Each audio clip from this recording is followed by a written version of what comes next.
First anime is Don't Hurt Me My Healer. I'm gonna set you up. This anime isn't like your power climbing isekai slaying monsters until proven vindicated or climbed up the shiny S rank. It's more like the likes of Yokai Watch, where nothing really dramatic happens to the foe except the two characters continue with their fighting and everyone else is just a guest. So you can skip to the next part, but I hope you'll give it a shot because I personally enjoyed it.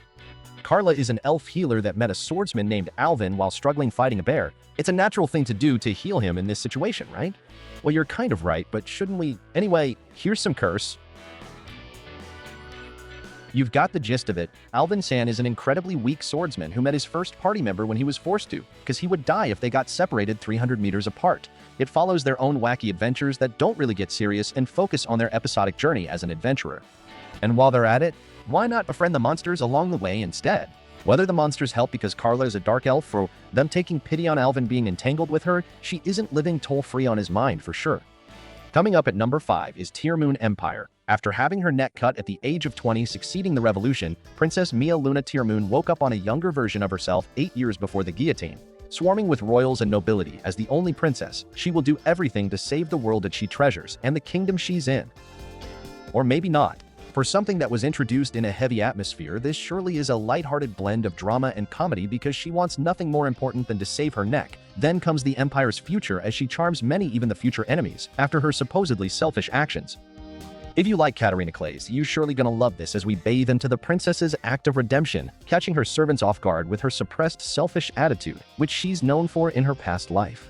We get to see her smarter, loaded with memories that she integrates on her nation-building attempts, something to look forward to, though it has some shoujo elements in it. I know you've watched Sword Art Online or perhaps Shangri-La Frontier. If you've enjoyed these two, you might as well try Infinite Dendrogram. Infinite Dendrogram follows a 2043 MMORPG world where players get to experience limitless possibilities they can imagine.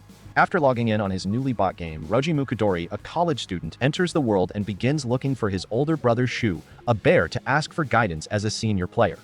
But before he could meet him, he stumbled upon an NPC that gave him a quest right away.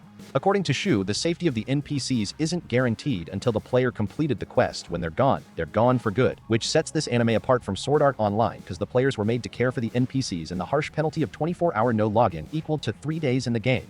While it isn't as savage as Sword Art Online to let players die in real life if they died in-game, Infinite Dendrogram isn't also wholesome and features elements of violence and darker themes. It was released in 2020 and has considerable neat action scenes. Next up, we have Baheneko. The elf girl's cat is secretly an S-ranked. Cats are really a warder of bad spirits. Well, that seems to be the case here as a behemoth monster, Tama was adopted by Arya, an elf who lives in a dungeon-filled city after being mistaken to be a cat in his baby form. The protagonist was reincarnated after dying as a knight fighting forces of evil. And you know he served so well when in this new life the one thing he gets to fight off now is excessive cuddling. Baheneko is primarily a fantasy and comedy anime filled with elements of adventure and isekai. And although it has eki stuff in it and heavy fan service at times, it certainly isn't like Inukai-san's dog anime. Will he ever turn back into a human someday, or will he just stay as a good old pet of Arya-san? Next up is the vexation of a shut-in vampire. What are the odds of a vampire becoming a shut-in? Despite the long secluded life brought by shutting in, for some reason Tarakamori Gansblood was appointed as one of the 7 Crimson Lords, known for being the most powerful vampire warriors within the Mole Knight Empire without doing anything. The only catch? She only needs to live up to its name. Well, that isn't really tough when you know they're just a bunch of belligerent ruffians who are always looking to revolt against any slightest hint of weakness from their superior. But blind confidence is all it takes to command them. Yes, blind confidence.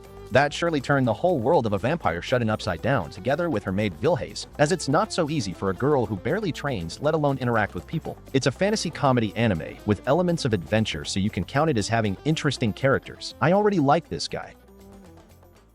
And for the last of our list, we got the 2 perfect saint, tossed aside by my fiancé. Saints are the protector of each kingdom, and having the most powerful saint in history couldn't make a kingdom more grateful, right? Well, turns out no. From the name itself, after being sold upon by the second prince of Dirtonia for being too perfect, our stoic protagonist Philia arrived at the neighboring kingdom of Parnacorta. She believes she has nothing charming to offer but to overwork herself, and thinks of it as just another mistreatment. Who wouldn't after being sold? But of course, her new place is actually the opposite and gives her a warm welcome. If you like The Saint's Power is Omnipotent and My Happy Marriage, this is a must-watch. Even though meanwhile her home kingdom is facing ominous threats, we get to see some tropes here that were broken, like having a good-natured sister for one. And even though she is overpowered, let's see how Philia's self-discovery unfolds, longing to be protected and caressed as well, as this romance anime is considered a light shoujo. Which of the lists haven't you seen before? Comment down below and make sure to subscribe. I really hope I served your time well. See you in my next videos.